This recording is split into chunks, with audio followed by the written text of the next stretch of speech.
Kabanata 1, sumasakit na ang ulo ni Phil sa sobrang lakas ng tugtugan na kanyang naririnig. Alam niyang kapag nagpatuloy pa ito ay talagang mabibingi na siya. Gayunpaman ay tanging pagbuntong, hininga na lang ang nagawa ng binata nang maalalang mula iyon sa napakalaking speaker sa bahay ng kaibigan niyang may tama sa ulo na nagpa-house party para sa napakawalang kwentang dahilan. Why did I go here in the first place, damn it? Drink, sir? Matinis ang boses ng babaeng waitress na may dalang tray ng wine. Nasa harapan niya ito at bahagya pang hinihimas ang braso ng binata. Iritado niya itong binalingan. Masyado siyang wala sa mood para i-entertain ang babae. You get off me, I'm not in the mood. Sa takot ay nagtatakbo ang waitress. Napailing na lang si Phil at muling nag-focus sa paglaklak ng Jack Daniels doon sa counter. Hanggang ngayon ay hindi pa rin siya makapaniwalang pinipilit siya ng kaniyang minamahal na magulang na gawin ang bagay na hindi niya gusto. Sa loob ng halos 27 taon niyang nabubuhay sa mundo, lahat ng bagay na ginagawa niya ay hindi naman hinahadlangan ng mga ito. Kaya laking pagtataka niya na ngayon pa, kung kailan matanda na siya ay makikisawsaw ang mga ito. Ang masama pa nito ay talagang sa buhay pag-ibig pa niya mismo. Gusto siyang ipakasal ng mga magulang sa isang babaeng hindi naman niya kilala at halos ayaw niya rin namang makilala. Mariin ang binatang napapikit at humigpit ang pagkakapit niya sa baso na umabot sa puntong nabasag ito sa mismong kamay niya. Naalala pa ni Phil ang naging sagutan sa pagitan niya at ng ama na inabando sila. Gusto niyang maghimutok sa kung paanong nagagawa ng amang utusan siyang magpakasal sa babaeng ayaw niya na tila ba wala itong ginawang masama't nagmamalinis pa. Ilang oras lang ang lumipas. Hindi maalis sa isip ni Phil ang umiiyak na mukha ng ina at ang galit na mukha ng ama niya na ngayon lang muling nagpakita matapos ang halos ilang taon. Dude, what the hell? Out of nowhere, RM cussed. RM Blanco is his very own best friend. Ang may saltik na nagpasimula ng walang kwentang party sa sarili nitong wala ring kwentang bahay. Agad siya nitong dinaluhan at ito na mismo ang tumanggal ng durog na baso sa ngayon ay nagdurugo niyang kamay. What's wrong with you, fucker? Did you just broke my glass? Damn you! 50 pesos yan? RM hysterically uttered. Ano pa nga ba ang aasahan niya sa kaibigang wala ring kwenta? Siyempre, mas mag-aalala ito sa baso kaysa sa kanya. Fuck you, Aram, fuck you. Walang gana niyang mura sa walang kwenta niyang kaibigan. Umupo ito sa tabi niya at bahagya pa siyang inakbayan. Bro, don't you think it's about time? Maybe you should just get married, you know? He then explained to him a ridiculous scenario. Marriage life is kinda exciting. You fuck each other anytime, anywhere, and it's legal. Seryosong payo nito.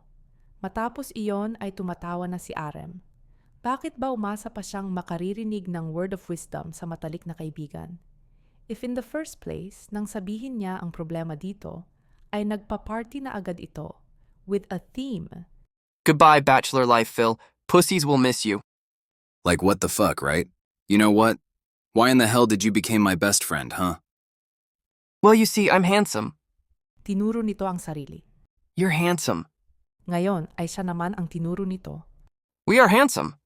Sa pagkakataong ito ay binalingan ni Arem ang bagay sa pagitan ng hita nito matapos at ang kanya.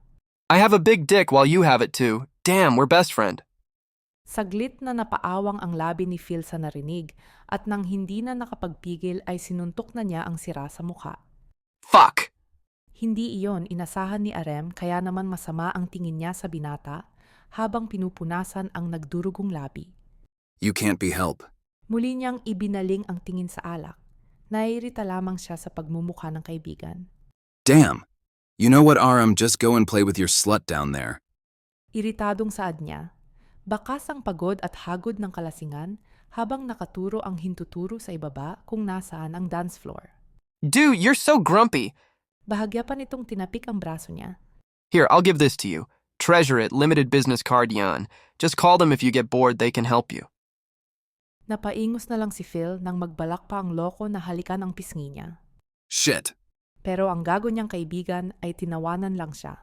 Gotta go. I have too many wet pussy to fuck tonight. Matapos sabihin iyon ay inilapag nito ang isang black business card at umalis dala ang alak na kanina niya pang nilalaklak. Malakas na napabuntong hininga na lang si Phil at naiinis na niyang ginulo ang sariling buhok. Ang sabihin ng problema niya sa ugok na kaibigan, ang pinakamali niyang ginawa. Muli niyang hinawakan ng isa pang baso, mabilis niya itong inangat at akmang babasagin muli iyon nang mabaling ang tingin ng binata sa black card. Kalopsia you pay we served. What the fuck is this? Kunot nung hasik niya. He was about to crumple the black card when something behind it caught his attention.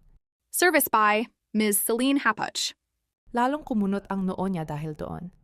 The familiar name of a woman who lingered in his mind for a long time ago, Celine Hapuch, is in there. Saglit pang pumikit mulat si Phil para siguraduhing hindi siya namamalikmata at bahagya pa niyang inilapit ang card dahil baka lasing na siya't naduduling na, ngunit walang nagbago sa nakasulat.